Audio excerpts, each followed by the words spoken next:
Page 150 is where I start chapter 9, and that's the conclusion. I do start to introduce some of my own opinions and interpret some of the information I put forth in the book.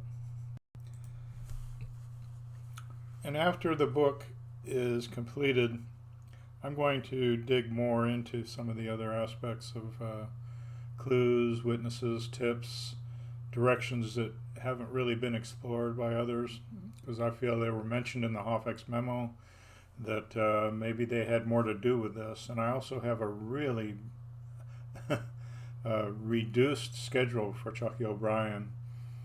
And let me just start off with that. And I did briefly mention it in an earlier blog. I don't remember which number it was, but with all the information I've run across, I don't believe that O'Brien went to Jack's car wash, except maybe at the end of the day when Joe Valenti took him from Union headquarters, and why he would not go to the Red Fox, which was near Marvin Adele's house where he was living for the last year and a half, why he had to get a ride all the way over to Farmington Hills, which was a good 20-minute drive from the Red Fox and Marvin Adele's. What was the purpose of that? He got dropped off at the restaurant across the street by Joe Valenti at about 6:10. Then Marvin Adele comes over, gets his car gassed up and then washed, and then takes O'Brien back with him. Now that could be actually where the gas slip was produced for the Jack's car wash, because it was dated July 30th, 75. It just wasn't time stamped, prove what time of day.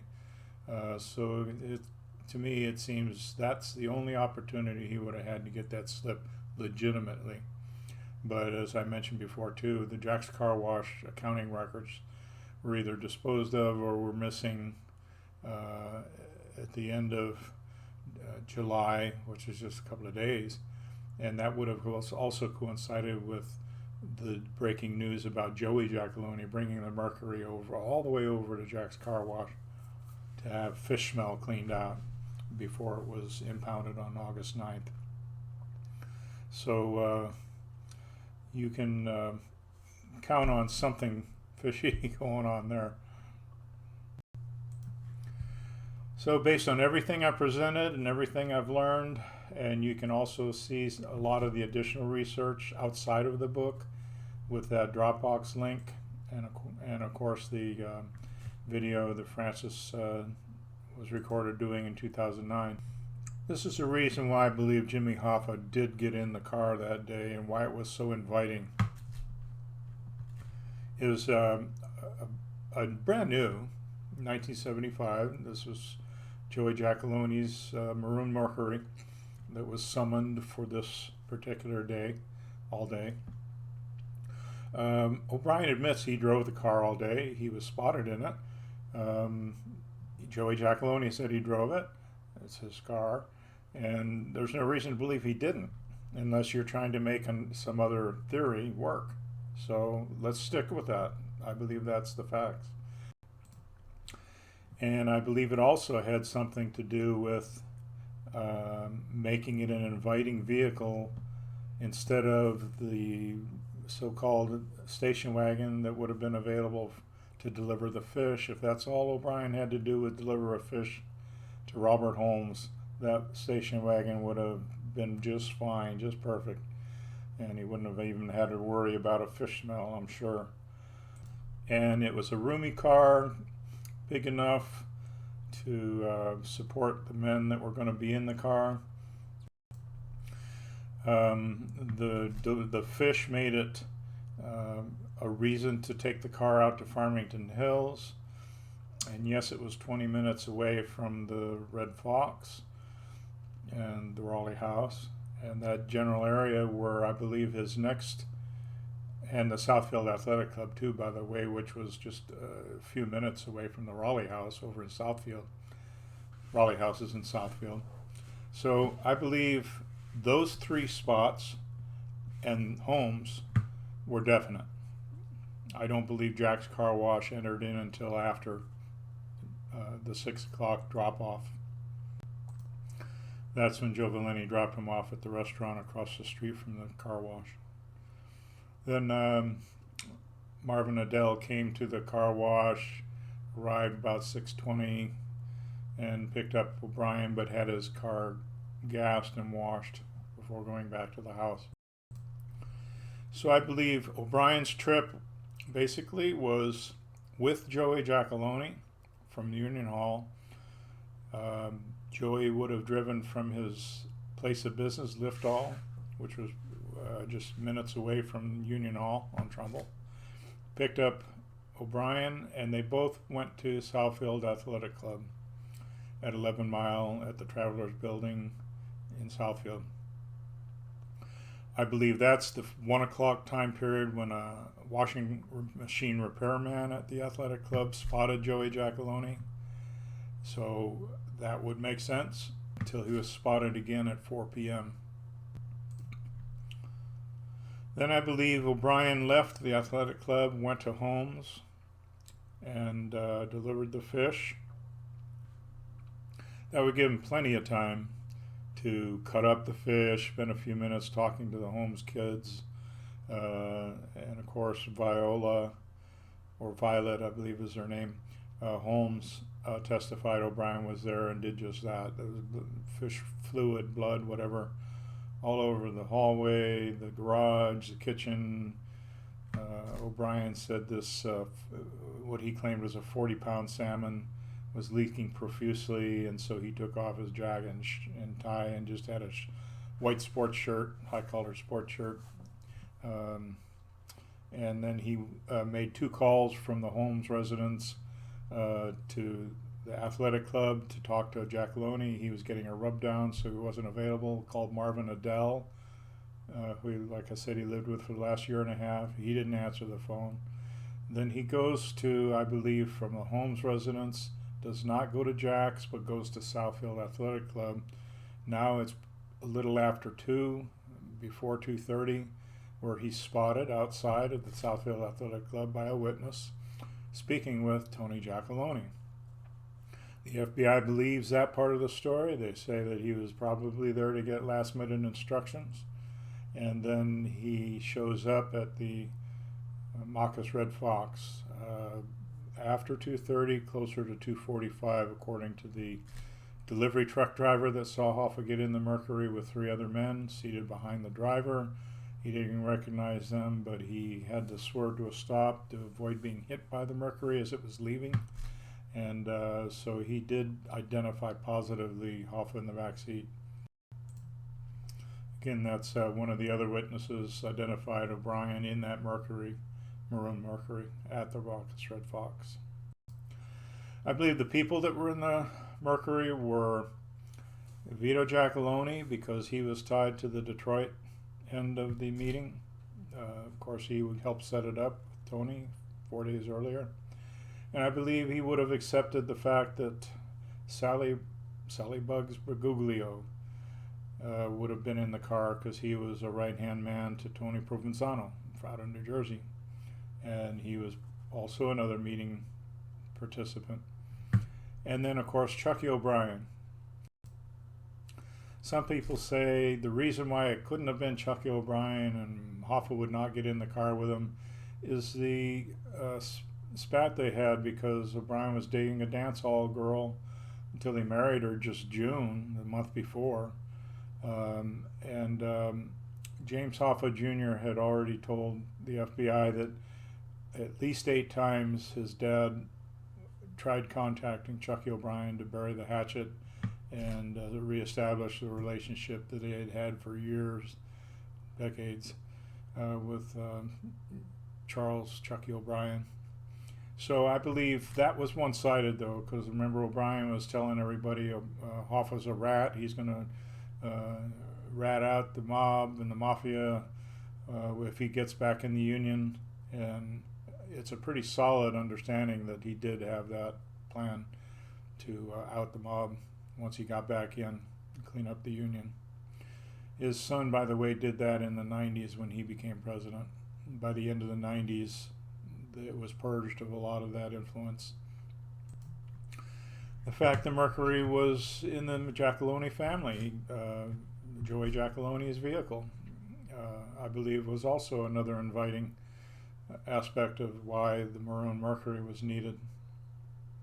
And then once Hoffa was in the car, the swerving to me points out that Hoffa started to get a sense. He wasn't being as cautious as he should have been. He left his car unlocked. There was a handgun in the front, and there was no sign of a tussle there, so he wasn't near his car when this took place. He had already made his calls to his wife at 2:15 and Louis Lintau at 2:35, and phone records substantiate that.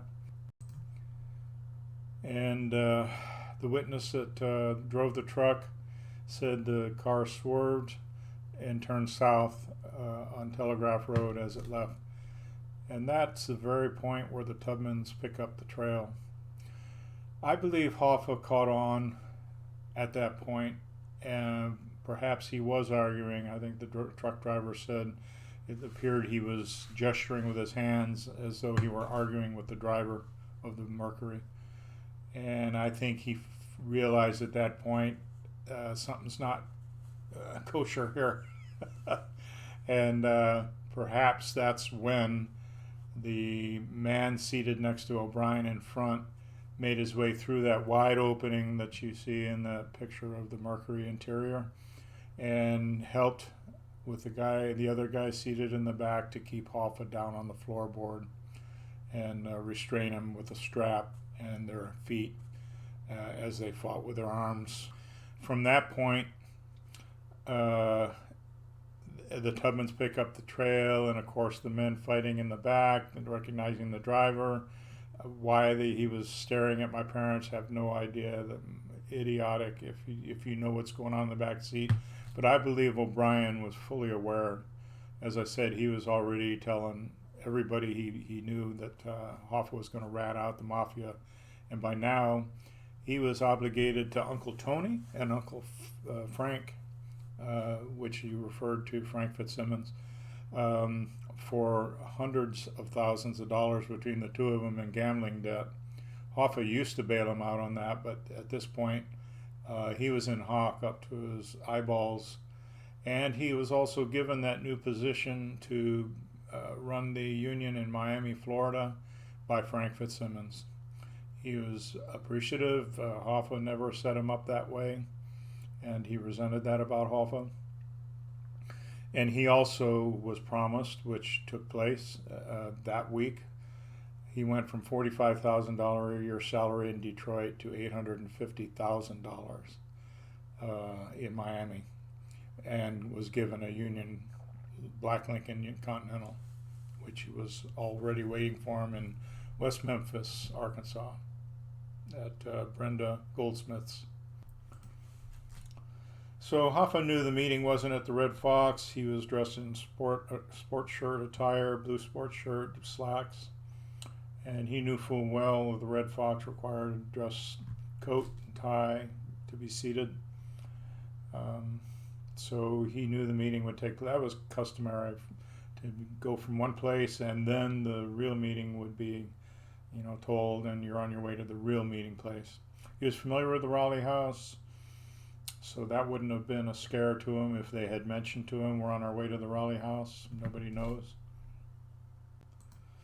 It is possible that Sal Bergoglio's brother, Gabe, might have been involved. Maybe there were others waiting at the Raleigh House. I tend to believe that, because it would have taken more manpower, more muscle to get Hoffa out of the back seat of the Mercury and into the Raleigh House. Plus, they probably anticipated he wouldn't suspect anything until he was inside, and then they would do the deed.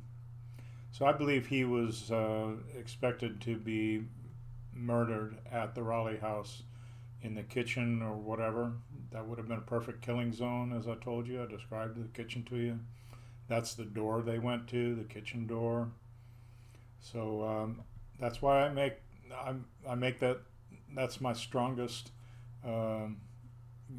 belief, that I believe that's exactly what happened, and then pieces put into the back of the garbage truck. It's not that integral, except it would have been extremely foolish to murder Hoffa out in the parking lot or even in the Mercury, knowing full well it was Joey Giacaloni's car, but murdering him in the Mercury didn't match up with the evidence the FBI extracted. They believe he wasn't murdered. He might have been slightly strangled. There was hair that was extracted, 3-inch long hair. The scent was very strong in the back seat, very faint in the trunk, which means they think he wasn't physically in the trunk. The scent would have wafted into the trunk, and one dog out of the 3 picked it up. But definitely in the back seat. They tested the fluid. It was fish blood. They didn't have DNA till 2001, so the hair was examined for DNA in 2001, and they wanted to indict O'Brien at that time as being involved. Worst case, I don't think anybody ever believed O'Brien was the murderer. Yes, the driver of the car, most likely fully aware of what was happening, but they would have never had a suspect for the actual murder, and probably figured all this was circumstantial once O'Brien's argument about, well, when was Hoffa in the car in 2001, when they realized this was Hoffa's hair. And it did have traces of blood and skin on the hair. Blood on the hair strand, and the skin was probably the follicle.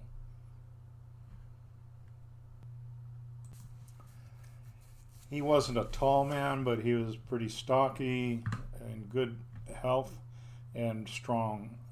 His doctor said he was strong as an ox and would have fought to his death if anybody tried to hurt, kidnap, or kill him. So that would have been a pretty fierce struggle in that back seat. I don't believe anxiety was a real issue with the Tubman's account, only because they both said at the time they didn't see Hoffa. They didn't feel threatened.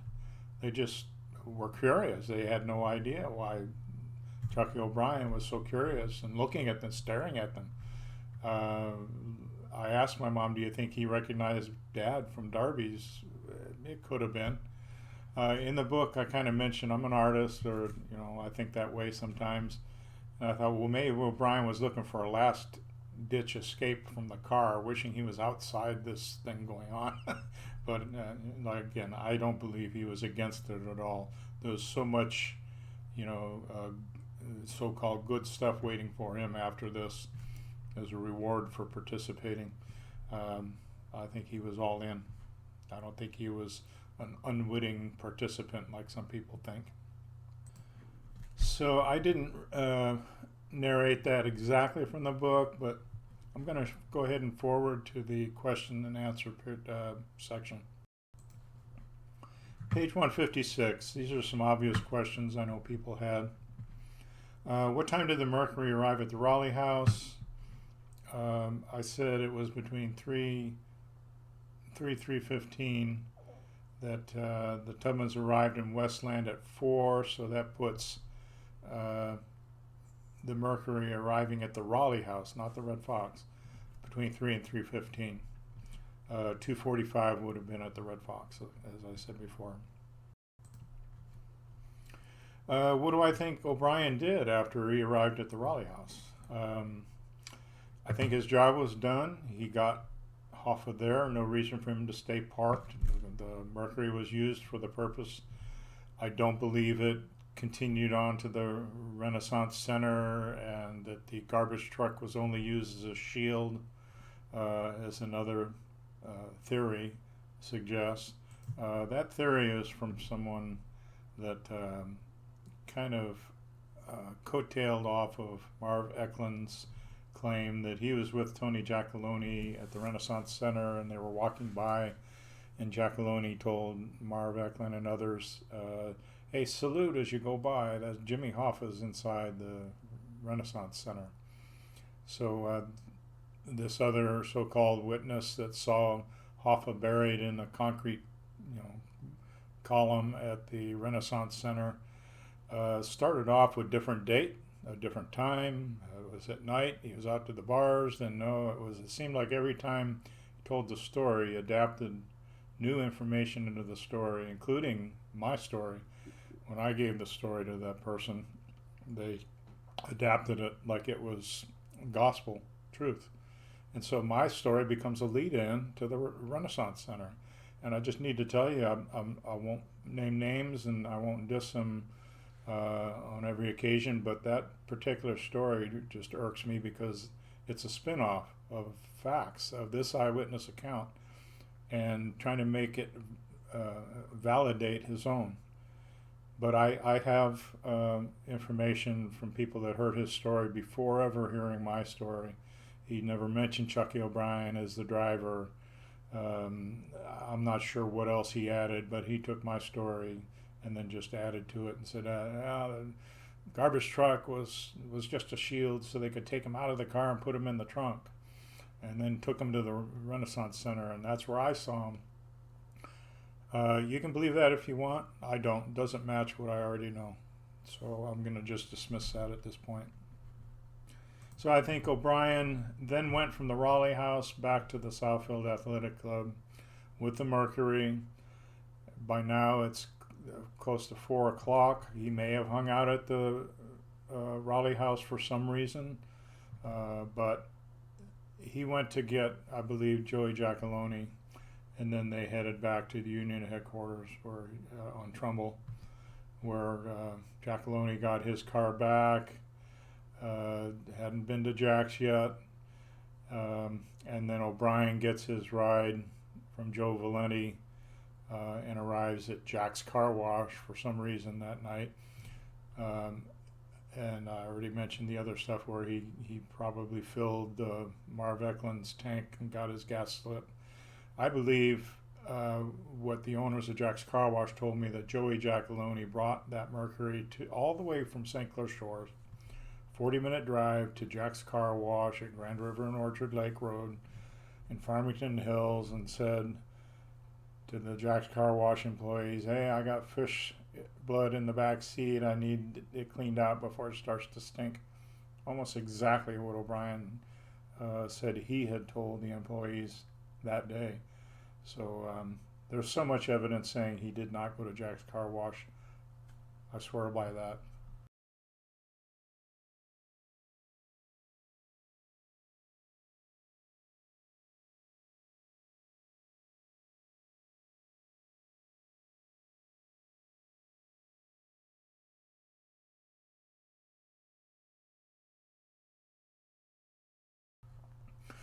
So I believe he ended up, the only places he went: Trumbull, Southfield Athletic Club, Holmes, Lured the Fish, back to Southfield Athletic Club, Marcus Red Fox, Raleigh House, Southfield Athletic Club, 299 on Trumbull. That's O'Brien's route that day. Well within the time frame, no gaps. Well, the gaps are the alibi claims. But that does fill up the time frame according to what witnesses saw from 4:30 on and up to the Marcus Red Fox. So if you were reading along in the book when I was telling that part of my opinion, you'll see that that's not in the book. I didn't mention that this Southfield Athletic Club, I believe, is factual. So let me just kind of skim through page 157. Again, I say no, I don't believe, and the FBI doesn't believe that Hoffa was murdered in the Mercury, either before he got to the Raleigh house or at the Raleigh house. Was never in the trunk, was not killed in the back seat, wasn't stabbed or shot, and if strangled, only to the point of to bring him under submission. Central Sanitation, I think there's a lot of strong evidence there, especially with the after book contacts that I have mentioning Tony Giacalone being seen at the Central Sanitation before the abduction, when it was clearly off limits to the mafia. Yet he's there kind of kicking the ground and walking the site. It just there's no reason for him to have been there. Okay, the trust factor of the argument why Hoffa would not have gotten in the car with O'Brien is that O'Brien was a pathological liar. He was kind of an oaf. He was no oaf. He was very intelligent. Look at some of the video interviews that he did after the fact, and you'll see just how intelligent and sly he is, cunning. He knew what was going on. I don't believe he could have been an unwitting participant. And also, Jack Goldsmith, his stepson, when he wrote the book, at the beginning of his book, he declares Chucky O'Brien could be trusted by the mob with the deepest secrets. But then late in the book, when he introduces this thing about Hoffa wouldn't get in the car because O'Brien wasn't involved because he couldn't be trusted. So it's more convenient for him to say how he was untrustworthy. But at the beginning of the book, he'd already said he's completely trustworthy. So that just shoots that whole argument completely. The believability of Ken and Francis Tubman, I can't make you believe them. The reason why I spent so much time on who they were at the beginning of the book is because I used chronology as time when things happened and their background to organize all the facts and the research I did and their story. Why that wasn't the first thing I went into. I wanted you to understand who they were, so by the time the story is revealed in the middle of the book, you've already understood who these people were. Nothing to gain, no selfish motives, other than the fact that not going to the police was a safety factor for the family, not necessarily to save his own skin. Kenneth just wasn't that way. He was not fearful for his own life. He was afraid for his family's sake and his wife, Frances. So you know that this is there's no concoction of a story here. And what about the fish story? As I said, it was signed for by Carol Davis, not Chucky O'Brien, as he claimed to the FBI. It was 16 pounds, not 24 pounds or 40 pounds, as O'Brien said. O'Brien said he signed for it, a 40-pound salmon. And it leaked profusely and just gushed all this fluid all over the place all day long. I don't believe that part of it, but I do believe he delivered the fish that day. And the fact that my father didn't come forward, again, Barbara and Crancer told me the same thing. Why didn't he come forward? I told her about the fuse coming out of the tank. She said, your dad did the right thing. Coming from the daughter of Jimmy Hoffa, that ended up meaning a lot to me. I wasn't after that statement from her. This angle about Chucky's involvement, the car, why it had to be that day, and why O'Brien didn't go to Toronto last minute. It wasn't, it wasn't canceled. It wasn't officially canceled. Robert Holmes Sr. was waiting for him and didn't know until he just didn't show up that he wasn't going. And Robert Holmes Jr., which was his means of transportation from the Red Fox to Union Hall every day, didn't happen until around 7:30, 8 o'clock, last minute. Hey, I do need a ride today. So that Toronto trip, I'm curious about, but I don't know if it has any effect on this story, so I didn't pursue it.